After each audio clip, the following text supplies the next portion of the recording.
어르신 돈 좀 꺼주세요.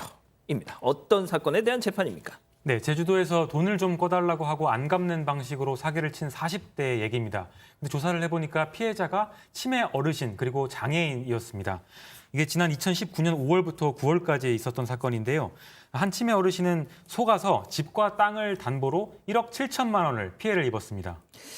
야, 손 변호사님, 진짜 이 사기꾼이 말이죠. 정상적인 사람들한테도 이제 막 마음대로 유린을 하면서 사기를 치는데 이게 또 치매 환자가 피해자라면 이건 정말 그냥 식은 죽 먹기였겠네요. 그렇습니다. 범행이 굉장히 집중적으로 이루어지고요. 그리고 또 점점 더 대담해지는데요. 이 날짜를 좀 집중해서 봐야 됩니다.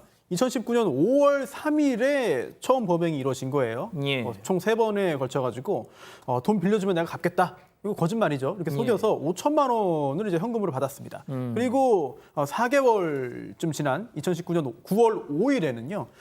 이제 피해자 명의로 예금 통장 개설하게 한 다음에 이제 자기가 이제 관리를 하기 시작한 거예요. 결국 또 그 후로 20일 후입니다. 9월 25일에는요. 내가 돈이 필요하니까 그 다른 사람한테 이거 담보로 부동산 담보로 제공한 다음에 돈 좀 빌려 쓰자 이렇게 한 다음에 그 피해자의 임야 이걸 담보로 제공하고 2천만 원을 빌린 다음에 본인이 가져갑니다. 아이고. 그리고 그때부터 이제 5일 후입니다. 5일 후에는 또 이번엔 아파트예요. 예. 피해자 아파트를 또 다른 사람에게 빌려준 다음에 1억 원을 이제 빌린 거죠. 예. 그 1억 원 빌린 거를 또 자기가 또 받아서 이제 가로챘습니다. 이렇게 치매 어르신을 속여서 이제 편취한 금액을 합해 보니까 1억 7천만 원이었습니다. 진짜 우리 가족 여러분들이 지금 얘기를 듣더니 진짜 악질 중에 악질이다 이런 말씀을 하시는데 자, 송 기자 그러면은 이 치매 어르신하고 이 사기꾼하고 원래는 조금 뭐 친분이 있었으니까 이런 게 가능했던 거겠죠? 아닙니다. 모르던 사이였습니다. 아, 진짜요? 조사를 해보니까요. 제주도의 한 은행에서 우연히 봤다고 합니다. 그러니까 은행이 문을 닫았는데도 은행 옆에서 서성이는 피해자를 보니까 아마 치매 때문에 그랬던 걸로 추정이 되는데요. 이 사람한테 사기를 쳐야겠다 이런 마음을 먹었나 봅니다. 은행에서 처음 만난 사기이고요. 전력도 있었습니다. 조사를 해보니까 과거에도 지체장애 3급인 피해자를 상대로 사기를 쳤었습니다. 당시에 피해자의 대출을 도와주겠다면서 직접 대출을 도와주고 주민등록증을 받았는데요. 이거를 다시 돌려주지 않고 계속 갖고 있으면서 그 지체장애인의 이름으로 자기가 추가 대출을 받았고요. 또 온라인에서 중고 물품 사기도 이 피해자의 이름으로 사기를 쳤습니다.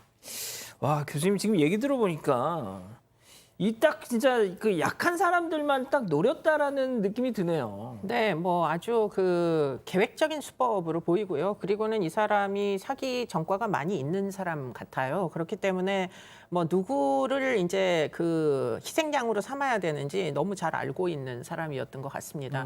이런데 이제 많이 쓰이는 게 대포 통장이기도 하잖아요. 예, 예. 그렇기 때문에 이제 대포 통장이라 하면 뭐 이 주인이 없는 이제 그 아이디지만 사실은 취약한 사람도 주인이 없는 거나 마찬가지이기 때문에 그렇죠. 대포 통장보다 오히려 이런 취약한 대상자, 실존하는 인물을 이제 편취하는 게 사실 더 안전하다고 느꼈을 수도 있어요. 그렇죠. 그러니까 이제 이런 조건에 취약한 사람들을 계속 반복적으로 사기의 대상으로 삼았던 거죠. 예. 자, 양 변호사님, 그래서 이 악질 중에 악질 사기꾼에 대한 법원의 판단은 어땠습니까? 법원이 보니까 아니 이게 최근 정과하고도 범죄가 유사하고 아무리 봐도 이거 일부러 재산 노리고 접근했던 강한 의심이 든다. 이런 부분까지 이제 증명이 되는 건 아니잖아요. 법행 자체는 아니기 때문에. 그러면서 다른 이전의 재판에서 좀 너무 약하게 처벌을 해서 이거를 끊지를 못한 게 아니냐. 그러다 보니까 수법이 점점 더 대범하고 더 좋지 않게 됐다라면서 징역 2년 6개월의 실형을 선고를 했습니다. 너무 약하게 처벌을 받아서 이런 일이 벌어졌다면서 판결을 내렸는데 또 2년 6개월이면 저는 조금 하하. 자, 그런데 가장 중요한 거 이 어르신이 돈을 돌려받을 수 있으면 그나마는 다행인데 이게 가능할까요? 일단 지금 징역 2년 6개월 형이 나왔잖아요. 이 피고인. 그런데 편취 금액이 1억 7천만 원인데 이 정도 형이 나왔으면 이거는 합의가 이제 안 된 겁니다. 그래서 이 가해자로부터 돌려받는 거는 이제 쉽지가 않은 거고. 그러면 예. 이때 또 등장하는 문제가 그러면 이제 이 가해자에게 돈을 빌려준 사람들이 있잖아요. 담보를 취득하고. 그럼 이거는 어떻게 할 것이냐. 굉장히 여러 가지 법적으로 복잡한 문제들이 생길 수는 있는데 가능성은 좀 있어 보입니다. 다만 구체적인 정황을 좀 정확히 모르기 때문에 된다 안 된다를 말씀드리는 게 좀 조심스러울 수 있겠습니다만 예. 일단 이 피고인에게 받는 건 쉽지 않을 거예요. 만약에 이 사람이 돈을 돌려주고 형량을 좀 낮출 그런 의사가 있었다면 또는 능력이 있었다면 이미 그렇게 했을 겁니다. 그런데 그렇지 않고 합의도 안 되고 돈도 돌려주지 않고 그냥 징역 2년 6개월형을 받았다는 얘기는 이 피고인과 사이에서 금전적으로 뭔가를 더 받아낼 수 있는 건 쉽지 않아 보이고요. 다른 예. 방법을 택할 수밖에 없는데 문제는 이 피해자가 이제 치매 상태이기 때문에 예. 과연 잘 방법을 알아보고 본인의 피해를 좀 보전하기 위한 그런 조치를 취할 수 있는가 이 부분도 좀 걱정이 많이 됩니다. 그러네요. 자, 교수님, 그런데 진짜 이 사기범도 정말 상습이었고, 제가 이제 이 사건 반장 통해서 이 사기범죄에 대한 뭐 많은 이렇게 뉴스를 전해드리는데, 야, 이것도 약간 중독성이 있는 건가? 막 그런 생각이 들거든요. 원래 이제 사기 요즘은 온라인 사기 많이 하거든요. 재범률이 제일 높습니다. 아, 진짜. 제일 쉬운 거예요. 어떻게 보면 누구를 죽이는 것도 아니고 성폭행을 하는 것도 아니고 칼을 들고 흉기를 사용 안 해도 되고 그러니까 거짓말로 사람을 현혹시켜가지고 편취하는 건데 대상자만 취약하면 사실은 다시 하기는 제일 쉽죠. 자본금이 필요가 없잖아요. 사기는. 그러니까 이 재범률이 높은 건 너무 당연한데 문제는 이 사람이 이렇게까지 이제 재범률이 높을 만한 처분을 다 받았어요. 그 전에 사기를 여러 번 했는데 한 번은 뭐 여러 번이랍니다. 여러 번 기소유예를 받았고요.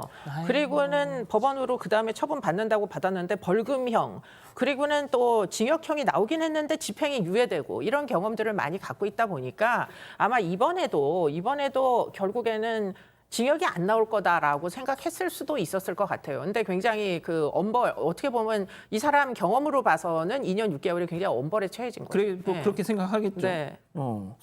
자, 양 변호사님, 지금 이 사기 범죄들을 이게 좀 계속 저는 이 전해드릴 때마다 너무 약한 것 같다. 솜방망이다.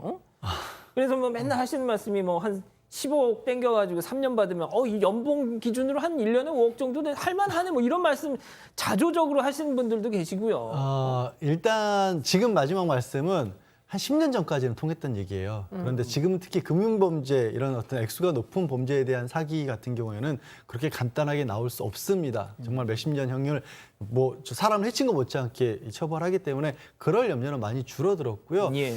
지금 같은 경우가 좀 애매해요. 아하. 그러니까 뭐냐면 금액으로 따지면 사실 법정의 양형 기준에 이게 무겁게 처벌한 겁니다. 1억 7천만 원의 피해액에 비해서. 그런데 그러면 2년 6개월 가지고 과연 이걸 정말 끊을 수가 있을까? 이전에 반복됐는데도 불구하고 생각하면 또 얘기하시면 고개를 갸웃거려 줄 수도 있고 또 누군가에게 1억 7천 원이 우리 사회 전체에 봤을 때 어마어마한 범죄 액수는 아니지만 이 범죄자 입장에서는 이건 굉장히 큰 돈일 수도 있는 거거든요. 이렇게 다른 것을 하지 않고 사기만 저지른 사람 입장에서는 그러면 이 정도 액수를 가지고 그러면 또 버틸만 하다는 생각을 할 수도 있거든요.